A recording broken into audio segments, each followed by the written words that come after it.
Alhamdulillah kita mulai. Assalamualaikum warahmatullahi wabarakatuh. Waalaikumsalam. Alhamdulillahirobbilalamin. Assalatu wassalamu ala asrofil anbiya'i wal mursalin wa ala alihi wa sahbihi ajmain. Asyhadu alla ilaha illallah wahdahu la syarikalah wa asyhadu anna Muhammadan abduhu wa rasuluh. Bapak Ibu sekalian, alhamdulillah kita bersyukur kepada Allah Subhanahu wa taala bahwa pada kesempatan pagi hari ini kita bisa kembali hadir bersama-sama dalam forum kitab kajian ilmu pengetahuan Islam, ilmu pengetahuan dan peradaban. Dan alhamdulillah sudah hadir bersama kita narasumber kita pagi hari ini Dr. Dudi Rusmaradona, dosen Sekolah Pancasara UNAS Gadjah Mada dan juga pengurus IJMI Organisasi Daerah Sleman. Harusnya acara ini dipandu oleh Ustadz Hudan Mudaris, tapi karena beliau sepertinya belum hadir, maka untuk sementara saya mulai dulu. Monggo Ustadz Dudi, topik kita hari ini adalah kolaborasi Jiswaf, zakat, infak, sedekah dan wakaf. Kolaborasi Jiswaf dalam upaya menanggulangi kemiskinan. Nah, apa sebenarnya dimaksud dengan kolaborasi itu dan seterusnya? Tentu saja nanti Ustadz Dudi akan menjelaskan secara lebih detail. Monggo Ustadz Dudi, insya Allah acara ini akan berlangsung selama 1 jam hingga pukul 6.30. Kami persilakan. Terima kasih Pak Akbar. Bapak Ibu sekalian yang kami hormati, Bismillahirrahmanirrahim. Assalamualaikum warahmatullahi wabarakatuh. Alhamdulillahirabbil alamin wa bihi nasta'inu ala umuri dunya waddin. Asyhadu alla ilaha illallah wahdahu la syarikalah wa asyhadu anna Muhammadan abduhu wa rasuluh. Allahumma shalli ala Muhammad wa ala Muhammad kama shallaita ala Ibrahim wa ala Ibrahim. Bapak Ibu yang kami hormati, marilah senantiasa kita panjatkan puji syukur kehadirat Allah Subhanahu wa taala, di mana pagi ini kita masih diberikan rezeki iman Islam dan silaturahim ya, waktu luang, sehingga pagi ini kita bisa sedikit mendiskusikan masalah Jiswaf yang terkait dengan kemiskinan. Tak lupa salawat dan salam kita aturkan pada junjungan kita Nabiullah Muhammad Shallallahu Alaihi Wasallam. Seperti yang diungkapkan Pak Akbar tadi, ya. Jadi mungkin saya ini sedikit nyambung dengan kajian Ustadz Doni pekan yang lalu. Itu masih seputar ada zakatnya, tapi mungkin kita agak perluas siswa kolaborasi. Ya, karena berdasarkan pengalaman saya, ya, sependek yang saya alami, saya kebetulan itu tergabung di Badan Wakaf MUI DIY itu sejak belum lama sih 2008, kemudian wakafnya wakaf uang. Nah, kemudian belum lama ini ya belajar dikit lah, saya diminta untuk jadi Dewan Pengawas Syariah di sebuah Baitul Mal pesantren Merapi Merbabu di Magelang. Nah, ini memang melandasi memang dari pengalaman pendek saya ini, pentingnya untuk apapun ya, termasuk penanggulangan kemiskinan, ini sepertinya memang harus kolaborasi instrumen-instrumen tersebut. Terutama wakaf ya, wakaf itu berat kalau memang harus dia sendiri gitu. Nah, wakaf itu berat. Kebetulan yang dikelola MUI DIY itu adalah fokus pada wakaf uang. Tetapi ke depan memang inginnya tidak hanya uang saja, tapi startnya sampai sekarang masih uang. Nah, ini mungkin sekedar saja dia pemantik diskusi, saya kira mungkin saya tidak akan lama, barang 15 menit itu. Di sini saya lihat mungkin lebih banyak yang kompeten dengan baik secara keilmuan maupun pengalaman. Mungkin saya mulai dari izin share screen ya dengan akun yang lain karena kamera webcam saya agak trouble. Yeah. Mungkin kita flashback dari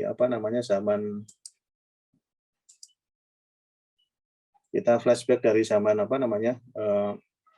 Khulafaur Rasyidin ya. Itu kalau kita lihat dari sisi penerimaan negara ya, sekarang sisi fiskalnya gitulah. Kalau sekarang Kementerian Keuangan itu ada beberapa pos-pos yang bisa dijadikan pendapatan. Ya, salah satunya adalah Jiswaf ini. Meskipun tidak semuanya. Jadi zakat, wakaf, kemudian ada jizyah, kharaj, ghanimah. Usur itu pengertiannya ada 2 usur, yang sodakoh atau zakat itu yang dari pertanian ya, kalau tidak menggunakan irigasi ya dulu.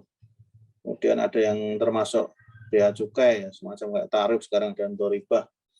Nah, ini adalah pos-pos penerimaan negara. Jadi pos-pos penerimaan negara itu ada yang memang dituntunkan dalam syariat Islam, dalam artian itu adalah ada dalam Quran dan Sunnah.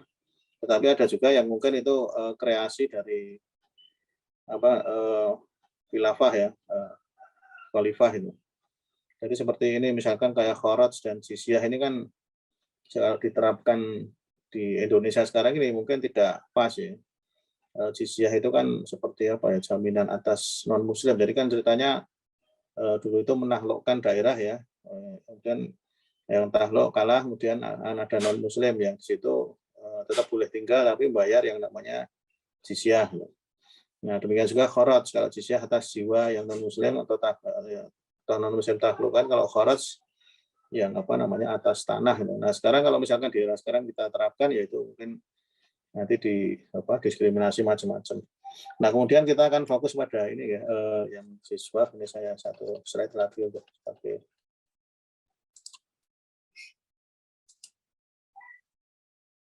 Nah, ini kalau kita dalam matematika dibuat diagram Venn itu kira-kira, karena ini siswa itu mengapa siswa? Karena itu ada juga mempunyai nilai ibadah mahdoh juga saya kira, karena ada tuntunan dalam Quran dan Sunnah itu, dan yang bisa diterapkan sekarang ini, jadi bisa masuk, bahkan masuk kepada level yang paling mungkin mikro sekalipun seperti masjid yang paling kecil ya.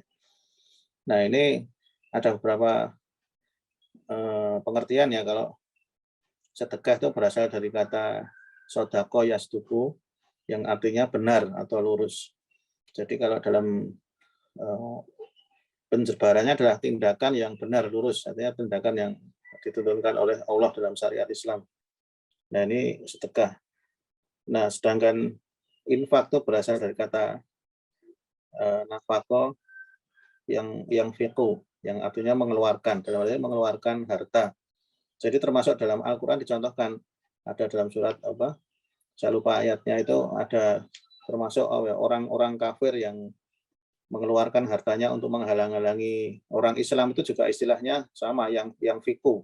Jadi dalam arti luas itu, jadi kalau infak itu dimensinya harta, mengeluarkan harta, bisa untuk keperluan di jalan Allah, bisa keperluan tidak di jalan Allah atau maksiat. Nah, sedangkan sedekah itu lebih pada action ya, tindakan gitu. Kalau infak materi, jadi sedekah itu tidak mesti harus materi, banyak sekali kita bisa bersedekah gitu. Ya, contohnya mungkin dengan senyum itu ya. Dengan senyum, dengan doa, kalau kita sedekah memberikan Al-Fatihah misalkan, atau doa, atau setidaknya senyum. Nah, ini kan tindakan, tapi bukan materi. Nah, kemudian di sini kalau infak sedekah yang dimaksud dalam ya lembaga siswa itu tentunya adalah sedekah yang harta, gitu. Makanya kalau di kotak-kotak itu kan namanya kotak infak, bukan kotak sedekah. Jadi kalau di masjid itu kan namanya kotak infak. Nanti kalau kotak sedekah gimana? Kita tersenyum di depan kotak itu, rayam belum apa-apa. Nah, kemudian infak di sini yang di siswa juga yang dimaksud adalah infak yang untuk di jalan Allah, bukan infak untuk maksiat. Jadi kita misalkan berinfak ke amil itu ya tujuannya lillahi ta'ala, bukan kemudian untuk maksiat itu, sehingga itu kemudian beririsan. Jadi yang dimaksud sedekah dan infak di sini adalah yang sedekah yang materi, dan tentu infak yang untuk di jalan Allah, membelanjakan atau mengeluarkan di jalan Allah. Nah, kemudian bentuk sempit dari infak yang lebih khusus itu ada dua ya, zakat ya. Zakat dari kata zaka yusaki, itu bisa menumbuhkan, bisa menyucikan. Nah, itu menyucikan jiwa, bukan menyucikan harta. Kalau menyucikan harta nanti banyak orang yang terus duit colongan, korupsi di zakatnya. Nah, itu nggak bisa. Itu salah satu kriteria harta yang bisa disiswahkan itu adalah harta yang halal dan dimiliki sepenuhnya gitu. Jadi kalau kita misalkan harta yang tidak jelas kita sumbangkan, ya ini bukan, tidak dinilai sebagai zakat, infak, sedekah ataupun wakaf gitu. Ya nganu aja, buang harta gitu. Nah, zakat ini mengapa ini bentuk khusus dari sedekah? Contohnya di surat At-Taubah 60 itu kan jelas asnaf 8 yang dikatakan innamas shadaqatu lil fuqara'i wal masakin wal amilin dan seterusnya. Nah, ini di situ innamas shadaqatu, jadi ini bentuk khusus dari sedekah atau infak itu adalah salah satunya zakat. Jadi bukan innamas zakatu di situ. Nah, zakat ini yang paling ketat penggunaannya. Jadi sebelum zakat, infak, sedekah itu luas ya. Infak sedekah itu luas. Jadi penggunaannya siapa yang bisa infak sedekah itu bebas siapapun ya. Kapanpun, dimanapun, berapapun jumlahnya, tidak ada ketentuan. Dan penggunaannya juga bebas. Jadi penggunaannya untuk yang penting untuk kemaslahatan umat, tidak untuk maksiat, itu bisa. Termasuk untuk membangun jalan, itu boleh. Nah, kemudian kalau zakat itu tadi bentuk khususnya dari infak. Nah, ini lebih penggunaannya lebih dari sisi siapa yang wajib berzakat, ada ketentuan ya. Orang yang sudah hartanya tadi selain syarat umum sudah harta yang halal dan dimiliki secara penuh, juga ada nisabnya ya, batas mencapai tertentu, dan ada haul. Ada haul, sudah haulnya 1 tahun, ada yang 0 tahun, ada yang tidak langsung, ada nisab dan haul. Nah, ini penggunaannya ada 8 asnaf, fakir, miskin, dan seterusnya ya. Nah, ini ada ketentuannya. Sehingga ini kalau menurut teman saya ini yang paling ketat penggunaannya zakat ini. Nah, kemudian wakaf ini adalah dan zakat sifatnya wajib tadi ya, zakat mal. Di sini yang kita maksud adalah zakat mal, bukan yang zakatul fitr ya. Karena ini kaitannya dengan siswa. Nah, kemudian untuk wakaf itu dari kata wakofa, yakofu itu mandek ya, mandek, asetnya mandek, tapi manfaatnya mengalir. Nah, wakaf ini sifatnya sunnah ya, termasuk sedekah jariah ya, sedekah jariah, dan termasuk yang dalam hadis idza mata insanu in qata'a amalhu illa min salasin. Lah ini. Sesungguhnya anak Adam jika mati akan terputus amalnya kecuali 3, yaitu yang pertama sedekah jariatin. Nah, ini yang wakaf ini. Nah, wakaf ini yang jelas sunnah. Kemudian yang kedua, siapa yang bisa berwakaf ini tidak ada batasan ya. Siapapun, kapanpun, dimanapun boleh. Nah, kemudian hartanya ini harus yang sifatnya aset yang tidak tetap, tidak kemudian berubah habis pakai. Jadi kalau dulu umumnya wakaf ya aset-aset tetap seperti tanah ya, bisa untuk masjid, kuburan, sumur, kebun itu. Nah, mungkin sekarang berkembang menjadi ada aset-aset lancar seperti wakaf uang, wakaf saham, dan seterusnya. Yang ini prinsipnya meskipun aset lancar tidak boleh kemudian dihabiskan gitu. Jadi harus tetap gitu. Nah, sementara manfaatnya yang mengalir. Nah, mungkin ya saya cukupkan share screen-nya ini, saya kira. Jadi itu yang melatar belakangi stop share. Ya. Itu saya kira yang melatar belakangi mengapa itu perlu kolaborasi, karena dalam pemanfaatannya itu tidak masing-masing punya kelebihan dan kelemahan. Nah, sebagai contoh saya awali dari apa yang saya alami guys selama ini, bisa dibilang 12 tahun terakhir. Jadi wakaf uang itu ada kendala, jadi mungkin dari sisi penghimpunannya juga mungkin tidak semudah zakat, karena kan sifatnya yang sunnah tadi itu. Sehingga yang terjadi adalah di tempat kami mungkin kurang profesional juga ya, kita akui saja. Jadi nadir itu pengelola wakaf. Jadi yang terjadi adalah perolehan dananya itu sangat lambat. Sekian kurun waktu itu baru ya belum ada 700, 660 berapa itu.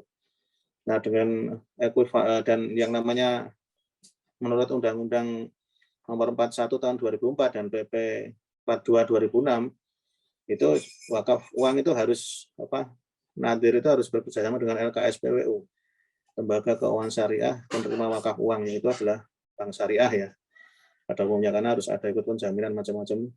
Nah, uangnya harus di situ, nggak boleh. Jadi menurut UU dan PP tersebut kita sebagai nadir itu tidak boleh mengelola uang tersebut, jadi sudah harus masuk ke itu tadi. Kemudian LKSPWU kami adalah BPD DI Syariah.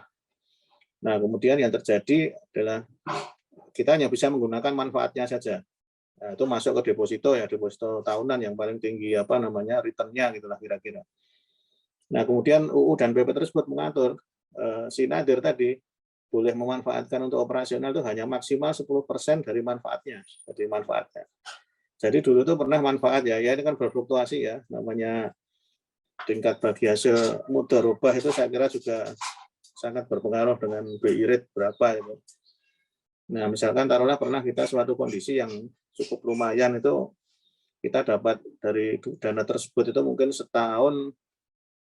sebulan itu 2 juta. 2 juta. Nah, 2 juta itu kemudian artinya nadir hanya berhak menggunakan 200.000 untuk operasional. Nah, 200.000 itu untuk apa ya istilahnya ATK saja sudah habis itu untuk cetak sertifikat, beli toner macam-macam itu. Untuk operasional ya kita semuanya bantingan, sehingga memang ini agak berat. Nah, kemudian yang kita salurkan adalah manfaatnya. Jadi manfaatnya itu kan dari yang 80% yang tidak digunakan, dari 90% itu kemudian kita buat program yang namanya Protap, pinjaman produktif tanpa agunan dan biaya. Jadi ini murni Qardul Hasan. Jadi mayoritas di Protap itu, jadi janda bergulir, kelompok itu nanti selesai, satu kelompok selesai temannya gitu, terus. Nah, itu yang utama, tetapi dari yang 90% ada juga yang kita gunakan untuk pendampingan. Misalkan, oh mereka butuh, ini salah satunya kaitannya dengan kemiskinan, yaitu kan pengusaha yang sangat mikro, yang kantong-kantong kemiskinan itu. Umumnya yang menerima itu juga masuk dalam asnaf, 8 asnaf zakat itu. Sehingga nanti kita alokasikan juga untuk misalkan, oh butuh pelatihan pengemasan, ya sudah kita instrukturnya kita biayai, kemudian nanti mereka yang menyelenggarakan sidedeng itulah kita bareng-bareng, tidak semuanya kita, mereka nanti snacknya macam-macam mereka sendiri, kita instrukturnya. Misalkan mau pergi kemana itu ya kita biayai biaya pulangnya, mereka berangkatnya gitu. Nah, itu untuk menunjang, karena itu dari manfaat ya bebas. Kalau manfaat wakaf itu mau dihabiskan semua pun itu yang saya pahami secara fikih tidak masalah, karena bukan wakafnya tetap di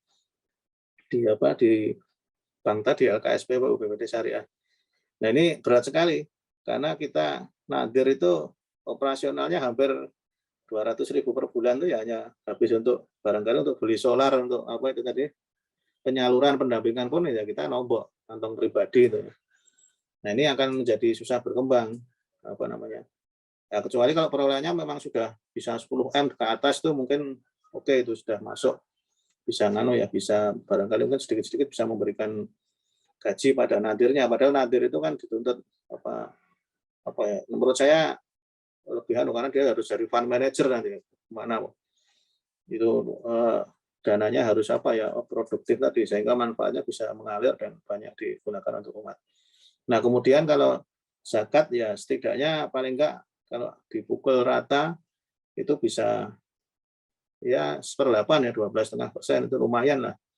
Apalagi dengan adanya zakat profesi ini kan lebih mudah, jadi apapun itu ASN potong 2,5 itu sehingga nanti perolehannya menjadi lebih besar ya, dan itu memang kalau beberapa di Basnas daerah itu kalau saya tanya memang 90% dari zakat infak sedekahnya agak lebih dari 10%.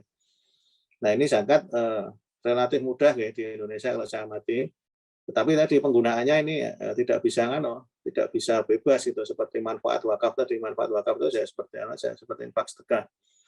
Nah, itu bisa bebas ya zakat untuk kemaslahatan.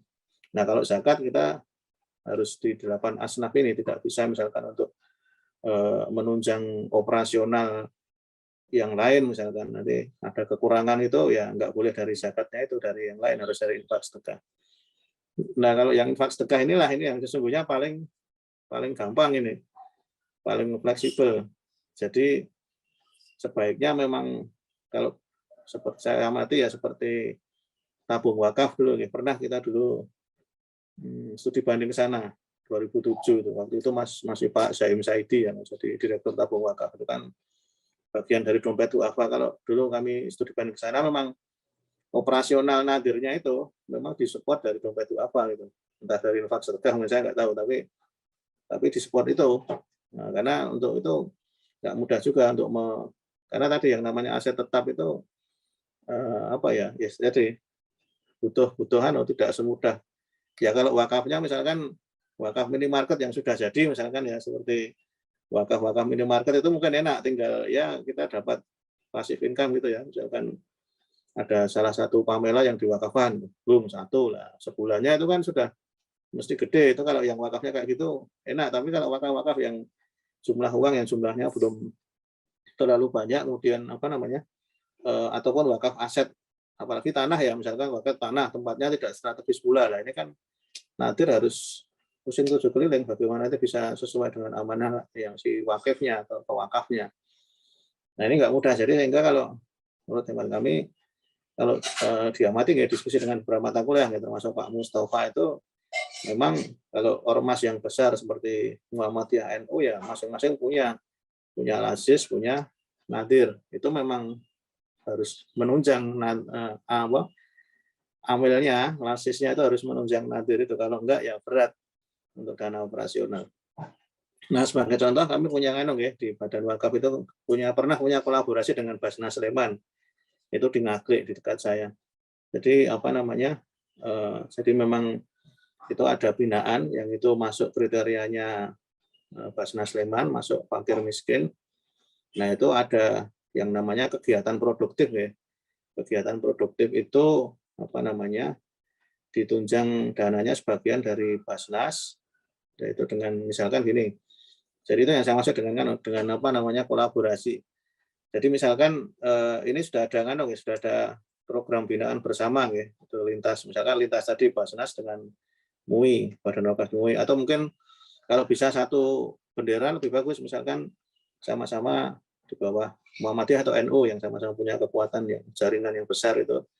Nah ini mestinya bisa berkolaborasi. Jadi misalkan ada satu kampung binaan gitu, nanti mungkin barangkali fakir dan miskinnya di awal-awal mereka masih butuh subsidi jatah hidup. Nah, itu diambilkan dari dana zakat karena memang peruntukannya itu. Nggak apa-apa. Nah, kemudian mungkin untuk yang sifatnya aset tetap atau apa itu mungkin nanti barangkali tapi ini nggak mudah juga kalau aset tetap yang kecil.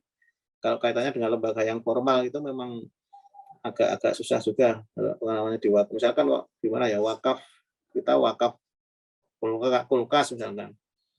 Itu kan cukup panjang juga penggunaannya, aset yang itu saya belum pernah menelusuri administrasinya gimana. Tapi kalau dalam tingkat level masjid misalkan ya, yang informal itu saya kira bisa, wakaf Quran, wakaf itu kan bisa.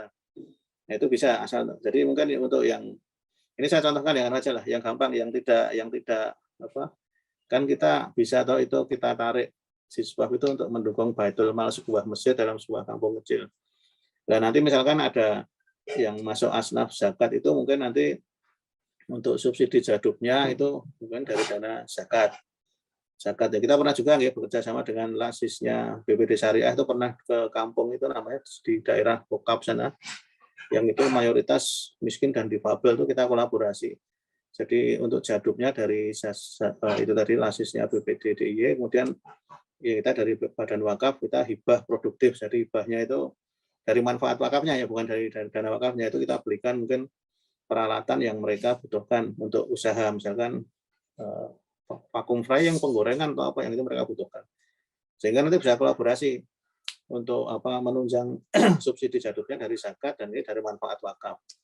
Nah ini kalau yang atau kalau kembali ke level yang tadi, misalkan dalam satu baitul mal masjid di kampung itu nanti bisa ada yang mewakafkan misalkan seseorang peralatan untuk pendingin untuk ini lah, ini monggo silahkan bisa dengan wakaf. Nah untuk jadubnya nanti bisa disubsidi dari zakat.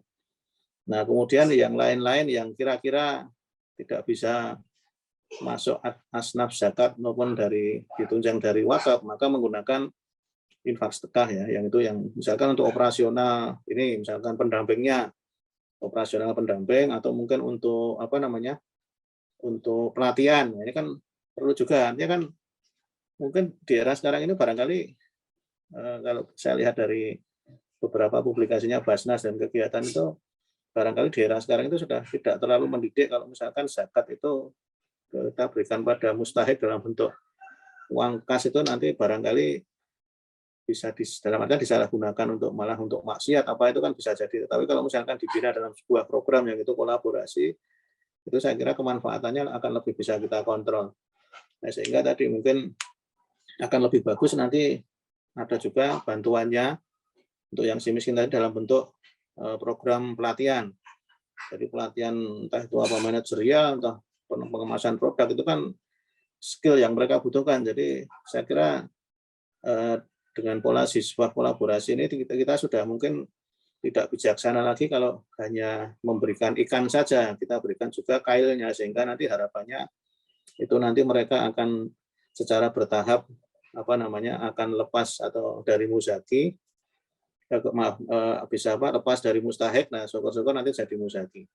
Jadi mungkin itu saja Pak Akbar, sedikit intro saja. Monggo nanti saya kira diperbanyak diskusi. Nanti mungkin barangkali ada Bapak Ibu yang mempunyai pemahaman yang lebih bagus atau contoh yang lebih konkret, itu mungkin bisa disampaikan. Jadi itu intinya tadi. Jadi untuk saling menunjang tadi, karena untuk penyalurannya sendiri antara zakat, infak, sedekah, dan wakaf itu juga masing-masing punya keterbatasan sendiri-sendiri, sehingga alangkah baiknya kalau itu satu program kegiatan pengentasan kemiskinan di sebuah tempat tertentu yang mungkin saya kira tidak perlu terlalu luas ya.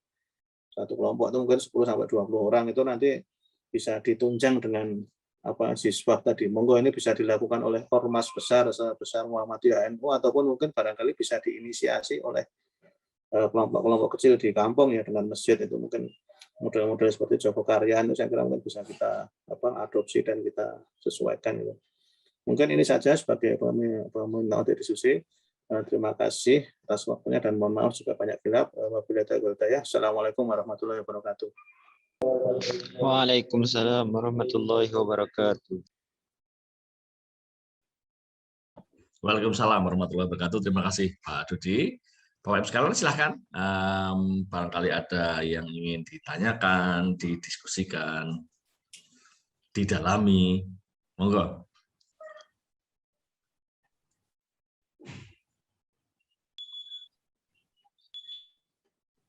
Belum ada. Silakan kalau ada. Saya Pak Akbar. Oh iya, Pak Mustafa silakan. Mohon maaf, off kamera ini. Pada Pak Dudi ya. Pengalaman kita melaksanakan Jiswaf itu ya, baik penggalangan maupun alokasi itu ya, yang kita rasakan di lapangan. Yang pertama itu adalah terkait dengan kesiapan kita selaku pengelola ya Jiswaf itu. Jadi saya merasakan sendiri dan saya juga melihat di lembaga-lembaga lain kesiapan dalam mengalokasikan dana Jiswaf ya, kecakapan masing-masing lembaga itu berbeda-beda. Nah, selama ini belum ada ya dari pemerintah dalam rangka pengelolaan Jiswaf ini. Biasanya masih seputar regulasi terkait dengan penggalangan ya. Tetapi efektivitas dari alokasi dari dana yang sudah terkumpul itu ya, terus kalau dalam perusahaan KPI-nya Key Performance Indicator dari pengalokasian dana Jiswaf itu selama ini belum ada yang baku ya. Nah, kira-kira untuk solusi itu seperti apa? Yang pertama itu, kemudian yang kedua, ini kan semua sebagai kegiatan filantropi ya. Jadi kalau dari kegiatan filantropi, Jiswaf itu kan sejarahnya di bangsa kita kan ya cukup panjang, bahkan termasuk juga di negara-negara Islam gitu ya. Nah, ada beberapa kekhawatiran ya yang kita lihat di pemerintah-pemerintah ya. Itu ada kekhawatiran bahwa kegiatan filantropi itu kalau tidak dimonitor dengan baik, itu mas justru melawan negara itu ya. Jadi kayak isu-isu radikalisme. Nah, seperti itu seakan-akan mas justru menghalangi bagaimana program filantropi atau Jiswaf ini itu dalam upaya meningkatkan kesejahteraan dan mengatasi kemiskinan itu tadi. Nah, menurut Pak Dudi bagaimana itu? Dua saja Pak Akbar. Terima kasih. Monggo langsung Pak Dudi. Oke, matur nuwun, wah berat pertanyaannya. Jadi memang di performance indikator tadi saya kira memang ini butuh duduk bareng. Karena memang regulatornya beda ya. Jadi yang namanya kita tahu zakat kan ada di Basnas nih. Saya kira itu nggak tahu regulator atau operator, tapi yang jelas itu di bawah Basnas, kemudian yang di wakaf di bawah BWI. Nah ini kalau saya amati dari beberapa itu memang masing-masing punya apa ya semacam zakat apa kemarin performa indikator itu masing-masing punya. Nah, ini saya kira mungkin perlu disinkronkan saja karena mungkin saya kira juga tidak bisa apa ya 100% disamakan karena mungkin ada ya indikator-indikator yang sifatnya umum ya untuk siswa itu bisa misalkan seperti menggunakan yang kemarin ada mahasiswa di tempat kami yang dari efektivitasnya, efisiensinya, kemudian dari sisi impact-nya, meskipun nanti gimana cara mengukurnya nanti bisa. Nah ini ada yang sifatnya umum itu mungkin bisa disepakati saja. Nah saya nggak tahu kalau itu nanti terus dituangkan di apa ini. Karena peraturan Basnas dan peraturan BWI itu kalau bisa ya mungkin kalau bisa duduk bareng ya nanti bisa jadi salah satu peraturannya sehingga nanti itu sinkron setidaknya keduanya meskipun tidak sama persis nanti ada di performance yang sifatnya umum ada nanti juga yang khusus spesifik dari karakteristik tadi karena mungkin barangkali untuk wakaf dan zakat saya kira tidak bisa 100% disamakan ya kalau sudah sampai pada itu. Nah mungkin itu Pak. Jadi memang masalahnya di kelembagaan apa ya makronya itu. Jadi memang kalau saya mengamati sebagai apa ya kadang-kadang juga masih overlap gitu. Kadang-kadang kita bingung juga. Dulu pernah mengajukan izin nadir itu juga kemarin sempat blunder juga. Karena kalau MUI kok punya nadir misalkan, MUI itu kan harusnya yang dijadikan mitra diskusinya BWI untuk menentukan itu dia bisa layak jadi nadir atau enggak dan seterusnya. Ada kesan juga bahwa ini sama-sama gitu. Jadi ya yang agak repot itu kan di Indonesia kan kita nggak tahu misalkan regulatornya tapi BWI itu kita semua peraturan yang bikin BWI tapi BWI juga dia sendiri juga menghimpun gitu. Termasuk wakaf uang kan dia punya menghimpun juga BWI itu. Nah, Basnas juga yang buat peraturan Basnas tapi kemudian yang dia juga melakukan collection gitu. Nah ini saya kira memang plus minus yang ada di Indonesia sehingga kalau menurut saya ini Pak Mustafa di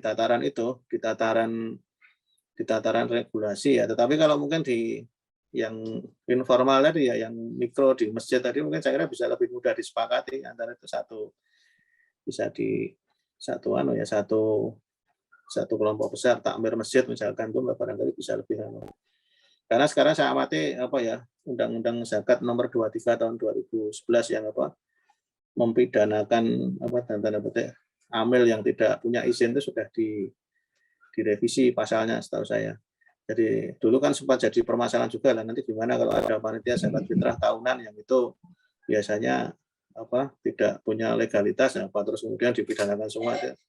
Sehingga barangkali mungkin ruang geraknya lebih bisa kalau setelah ada peniadaan pasal-pasal tersebut. Nah, kemudian untuk yang kedua ini yang jadi saya kira ini kalau kemudian dianggap sebagai ini yang agak susah ini saya juga yang dana dari luar itu loh Pak Dudi. Iya. Dana-dana dari luar itu kan dari Timur Tengah, dari Arab Saudi itu kan besar itu. Nah, sempat kan di Indonesia sempat di blokade atau di dengan isu radikalisme dan seterusnya itu. Itu loh Pak. Nah ini saya kira ya tadi Pak lebih diregulasi yang sifatnya mungkin di luar siswanya sendiri ya saya kira ini politiknya. Nah saya tidak terlalu punya wawasan untuk kemudian bagaimana ya ini memang lebih sekali lagi lebih ke politik dalam artian politik praktis juga masuk karena kan nanti aturan-aturan itu kan juga sedikit banyak akan saya nggak tahu Kementerian Agama itu seberapa kemudian membina siswa itu kalau dulu ada direktorat Jawa atau ini sejauh mana fungsi-fungsi ini karena memang begini Pak Mustafa sebetulnya kalau kita belajar dari sejarah di Khulafaur Rasyidin mestinya zakat infak sedekah itu harusnya itu masuk bagian dari Kementerian Keuangan harusnya tapi kan kita bukan negara yang berdasarkan syariat Islam. Nah, kalau pengalaman seperti di Mesir itu malah wakaf itu kementerian tersendiri sehingga lebih jelas ya Kalau kementerian tersendiri itu mungkin dia akan punya kanwil yang sudah itu terstruktur, terbiayai oleh negara langsung, sehingga nanti untuk pengembangannya juga lebih termasuk regulasi tadi kalau ada yang dari luar itu saya kira lebih karena di tempat kita memang badan ya ini memang ini plus minusnya, sehingga kemudian nanti itu kemudian nanti menjadi tanggung jawab siapa, misalkan pembinaannya itu juga saya sendiri tidak terlalu tahu persisnya gitu ya. Kalau ada seperti itu nanti, nah ini dulu pernah saya diskusi dengan salah satu Bu siapa kalau nggak salah Bu Dian Masita, itu malah saya tanya, Bu ini kok kok rancu antara regulator dan operator. Lah jawaban beliau nggak saya pakai message Facebook. Yaitu Pak, kalau saya mengamati itu memang dulu di DPR, jadi alasannya tidak mau memisahkan regulator dan operator itu katanya masalahnya akan high cost itu. Kalau nggak salah beliau dulu seperti itu menceritakan ke saya. Jadi memang banyak Pak Mustafa, banyak sekali banyak sekali hal yang mungkin di luar di luar yang kita pahami, saya pahami misalkan. Jadi termasuk tadi idealnya kan mestinya dari sisi mungkin itu satu regulator saja wakaf dan zakat, tapi mungkin dia betul-betul regulator sehingga nanti operatornya ya monggo nanti dipersilahkan pada masyarakat atau juga pemerintah. Jadi mungkin akan lebih Pak, akan lebih bagus lagi kalau ada regulatornya seperti OJK-nya gitu, yang itu memang betul-betul itu fokus di siswa. Tetapi kan tadi mungkin barangkali kalau itu diselenggarakan juga pembiayaannya berapa untuk APBN. Mungkin itu Pak Mustafa yang bisa saya pahami dari. Kalau saya kira kalau ada regulatornya itu mungkin akan lebih Pak, lebih jelas tadi, sehingga hal-hal yang multi tafsir itu mungkin bisa lebih dieliminir. Mungkin seperti itu. Matur nuwun Pak Dudi. Baik, terima kasih Pak Mustafa dan juga Pak Dudi. Ini ada Pak Agung Hirmawan sudah mengangkat tangan nih. Silakan Pak Agung. Baik, Assalamualaikum. Waalaikumsalam. Mohon izin mungkin Pak Dudi kami bertanya. Yang pertama, sepanjang pengalaman Pak Dudi di badan yang tadi Pak ya, di Badan Wakaf tersebut 12 tahun, barangkali mungkin Pak Dudi bisa memberikan gambaran ke kita kunci sukses kita sebagai nazir atau sebagai amil, bagaimana dalam mengkolaborasikan sehingga bisa mengentaskan kemiskinan gitu Pak. Barangkali mungkin 3 atau 2 kunci suksesnya, apakah di programnya yang memang harus handal, atau memang di orangnya sendiri yang sebagai pengelola memang harus qualified gitu, atau mungkin di sumber dananya yang banyak gitu Pak. Barangkali mungkin bisa memberikan kunci sukses. Nah kemudian yang kedua gini Pak, di Jakarta itu kan, saya kebetulan di Jakarta Pak tinggalnya, ada masjid yang punya dana besar tapi nggak dikelola dengan baik gitu ya, sampai ratusan juta gitu, tapi mereka bahkan bangga dengan uang tersebut begitu, nggak dikelola, nggak dikembangkan, tapi cukup mengendap di rekening gitu ya. Tapi juga ada lembaga Jiswaf yang justru mereka kesulitan sumber dana gitu. Barangkali mungkin apakah Pak Dudi juga punya tips bagaimana mencoba untuk mengkolaborasikan lembaga-lembaga yang memang bukan miskin sih ya, minim dana dengan sumber-sumber dana ini yang mungkin belum dikelola dengan baik begitu. Apakah kita perlu kolaborasikan dengan program tertentu atau seperti apa gitu Pak. Nah yang ketiga mungkin terkait dengan kolaborasi Jiswaf ini, apakah perlu dipisah antara amil yang mengelola zakat dengan nazir yang mengelola wakaf karena terkait dengan peruntukannya berbeda, atau memang bisa digabung tapi memang dengan catatan tersendiri yang disiplin begitu sehingga tidak tercampur aduk dalam pengelolaannya gitu. Mungkin mohon pencerahannya Pak Dudi. Ya, matur nuwun. Gimana Pak Bar, langsung dijawab atau? Saya jawab yang ketiga dulu ya, enggak lupa. Yang ketiga, ya kalau dari regulasinya yang harus dipisah Pak, karena kan itu nanti nazir dan amil itu kan nanti regulatornya beda ya, di undang-undang yang mengaturnya juga beda. Jadi kalau di level yang sudah formal itu harus dipisah, nggak boleh. Jadi kenyataannya seperti dompet duafa itu juga punya tabung wakaf. Nah kemudian di Muhammadiyah dan NU itu saya kira kemarin diskusi dengan beberapa mahasiswa itu ada lasisnya sendiri, ada nadirnya. Jadi Muhammadiyah NU punya nadir dan itu lembaga yang terpisah. Meskipun sama-sama di bawah naungan ormas yang sama gitu, tapi itu manajemennya itu terpisah, itu ada pengurusnya sendiri-sendiri. Nah kemudian loncat yang pertanyaan satu tadi kuncinya yaitu sama-sama penting Pak. Jadi kalau profesionalisme itu ya harus ditunjang oleh kecukupan biaya juga. Jadi di tempat kami yang badan wakaf itu Jadi Pak, manajemen itu manajemen pekewuh Pak. Jadi sebetulnya kita tahu teman kita itu mungkin tidak pas dengan SOP job desk-nya, tapi kita juga mau negur pekewuh karena sama-sama nggak bayaran. Itu yang terjadi. Jadi memang profesionalisme itu ya saya kira harus ditunjang oleh pembiayaan yang cukup juga. Ya kebetulan pengurusnya itu juga kalau dilihat juga menurut saya kompeten, orang-orang yang tidak diragukan kompetensinya. Banyak akademisi dari UII juga ada, dari UIN juga ada, dari UGM, kemudian ada ketuanya itu adalah purna tugas Direktur BPD DIY yang cukup lama, 14 tahun jadi dirut. Jadi saya kira beliau-beliau yang duduk itu sebenarnya orang-orang kompeten semua. Tetapi karena ya tadi dan sibuk ya, mestinya orang-orang seperti itu punya amanah di banyak lembaga yang itu tidak bisa, sehingga kemudian yang terjadi adalah ya saya tuh nggak enak di situ. Seringkali yang harus terpaksa dengan amat terpaksa mengingatkan ngobrol-ngobrol Pak ini rapatnya gimana. Jadi, nah ini kan karena tadi sama-sama tidak bayaran tadi, nanti beda ceritanya kalau dari sisi pendanaan cukup ya itu mungkin barangkali lebih enak. Nah kemudian kolaborasi tadi ya itu Pak setelah efisien, setelah profesional dan cukup itu dari baru kolaborasi, atau justru kolaborasi itu untuk itu tadi, untuk bagaimana bisa menutup pendanaan tadi.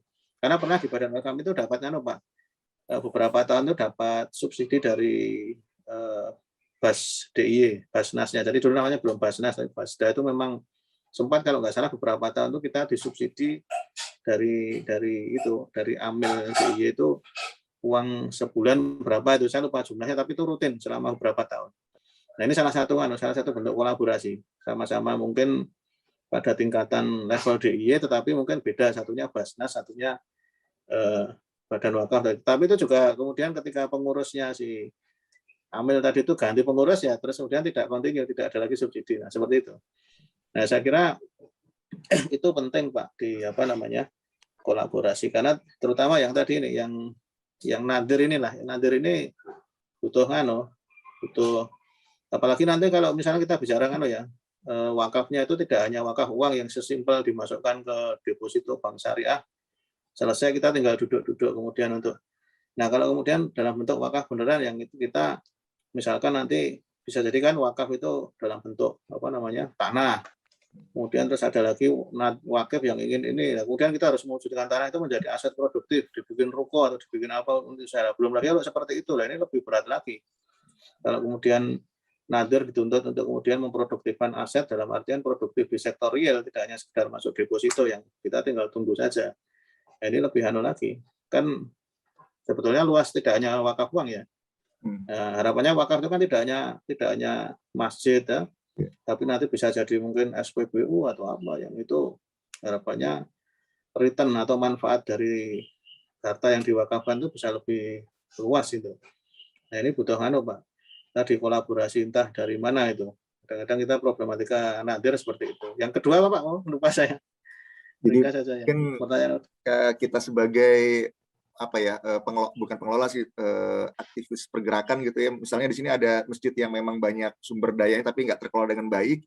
Sementara di sini ada panitia atau nazir yang dilihatnya bagus tapi nggak punya sumber daya. Apakah punya tips-tips gitu Pak, bagaimana mengawinkan atau mencocokkan dua hal ini gitu Pak? Ya kalau yang saya pahami di zaman Rasulullah dulu atau itu memang amilnya itu di skala yang Pak. Di skala mungkin di skala yang kecil itu. Tetapi sekarang kan memang ada amil sendiri kan ada skala seperti bahasa nasional, ada yang provinsi, ada yang daerah, kabupaten kota. Nah ini memang memang kemudian ada lagi amil-amil yang tadi dalam tanda petik di skala masjid. Nah memang ini ya sebaiknya disinergikan aja Pak, tidak bisa kalau kemudian terus dibenturkan malah nanti repot. Nah mungkin barangkali yang bisa melakukan seperti itu mungkin malah justru yang ormas ya. Saya bayangkan kalau Basnas itu kalau nggak salah membina itu namanya UPZ, unit pengumpul zakat.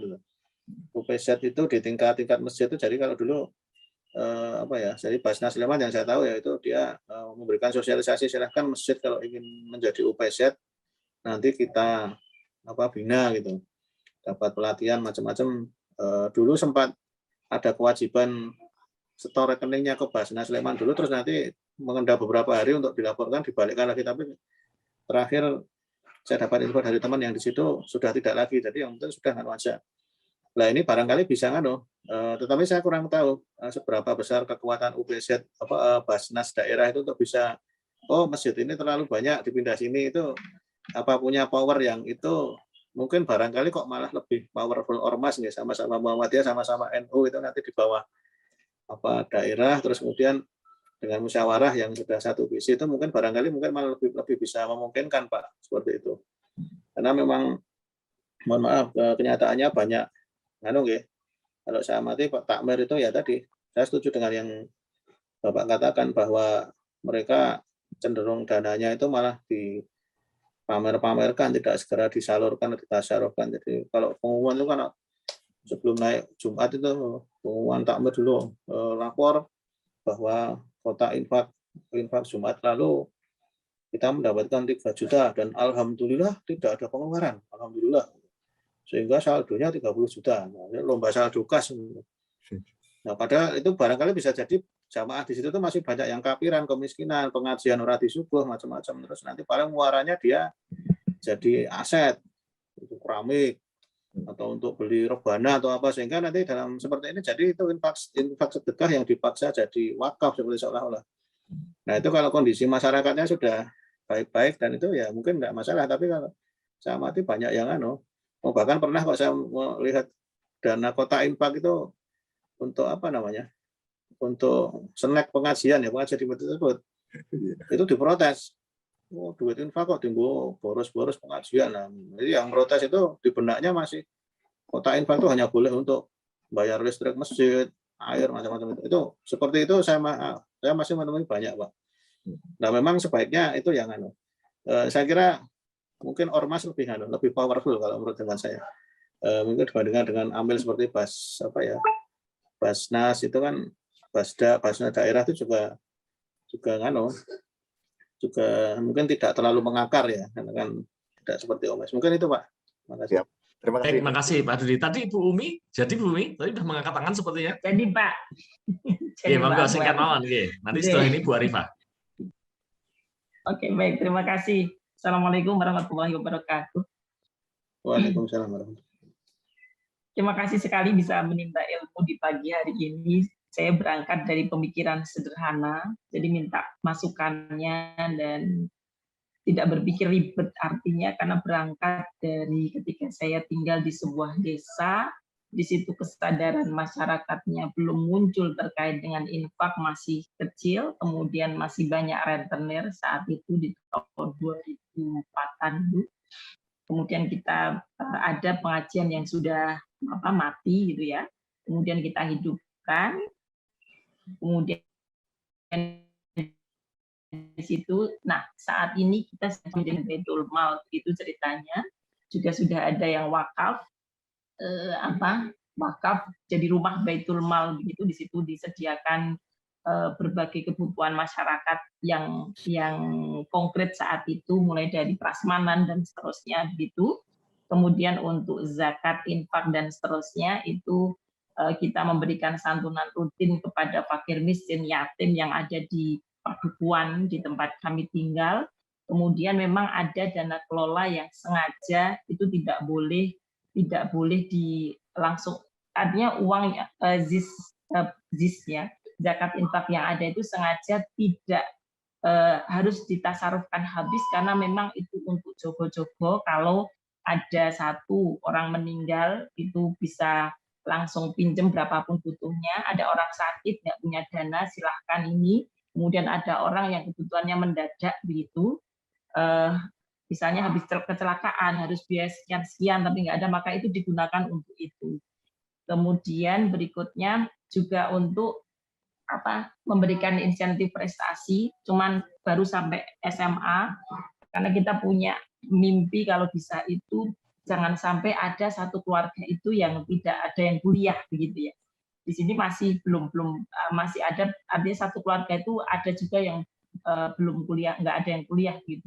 Nah, pertanyaan saya, sebetulnya kan ZIS semacam ini kita di luar ormas ya, di ormas apapun ya.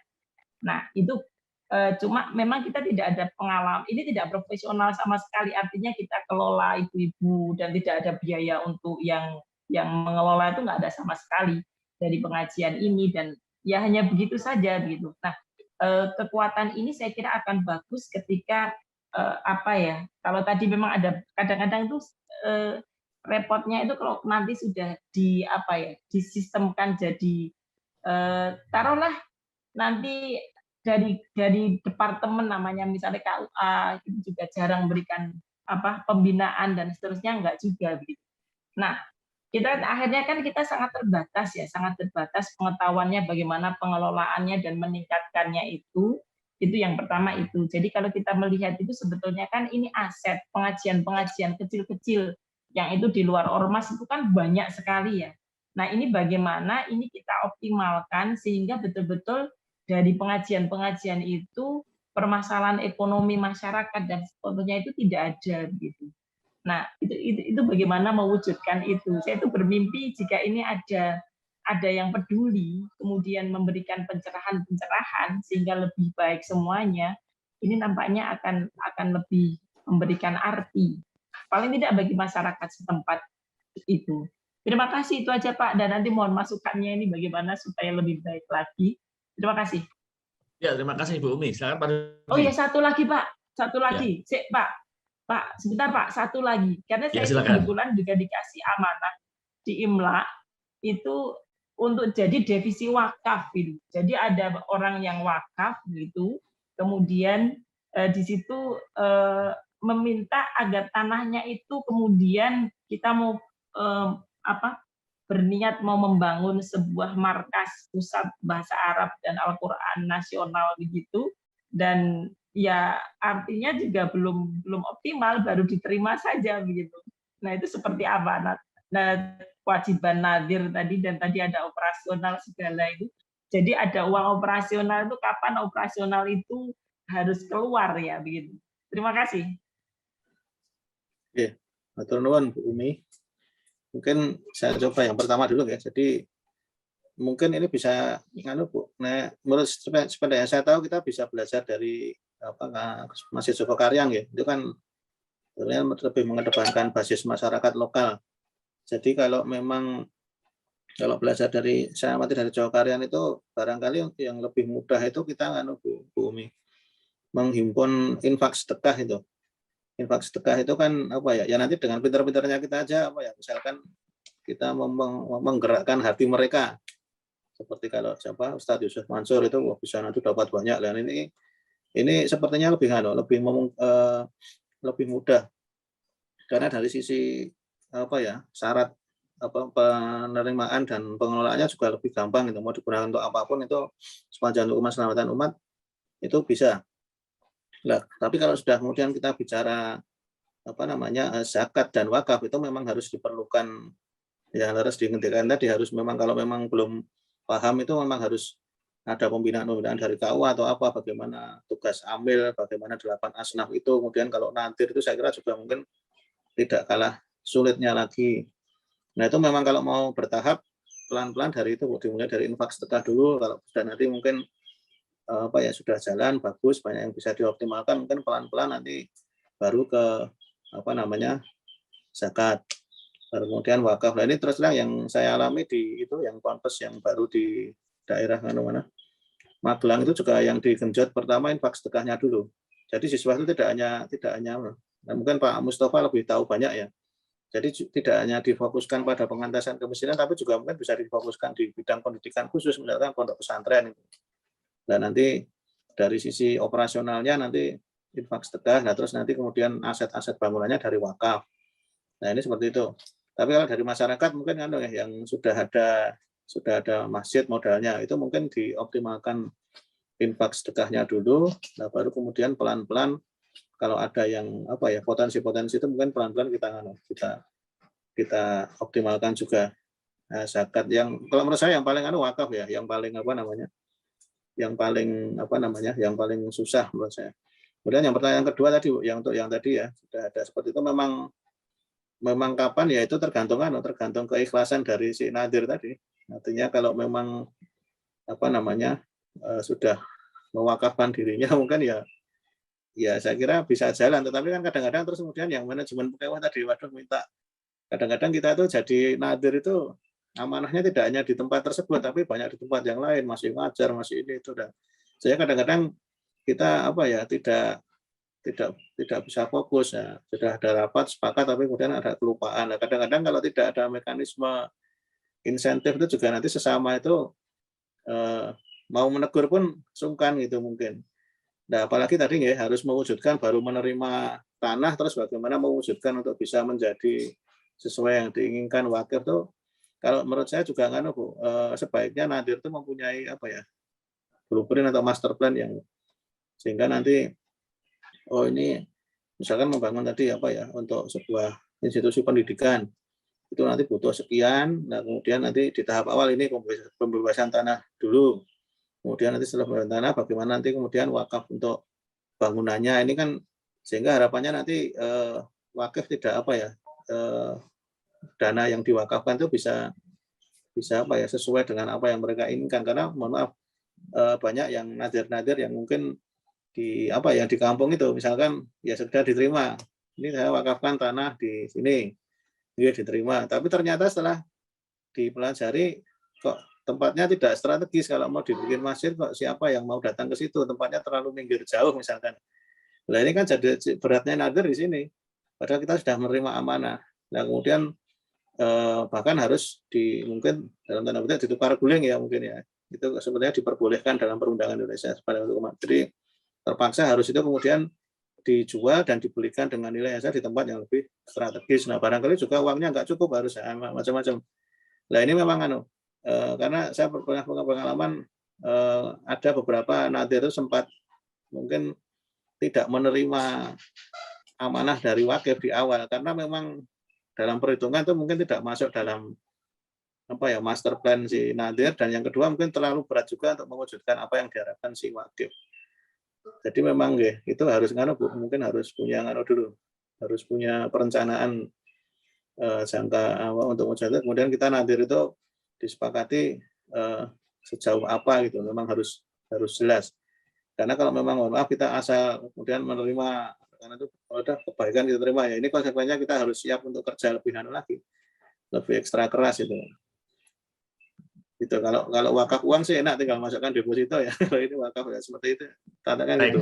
Pak Dudi, karena sudah jam 6.32 ini, ada satu pertanyaan terakhir dari Bu Arifah. Mungkin langsung aja nih, Bu Arifah pertanyaan tentang sertifikasi ya, sertifikasi untuk sertifikasi untuk nazir, pengelola wakaf dan juga pengelola zakat mungkin ya. Mengingat pentingnya peran siswa di masa yang akan datang, sehingga diperlukan profesionalitas yang amanah. Apakah ada sertifikasi untuk nazir atau amil?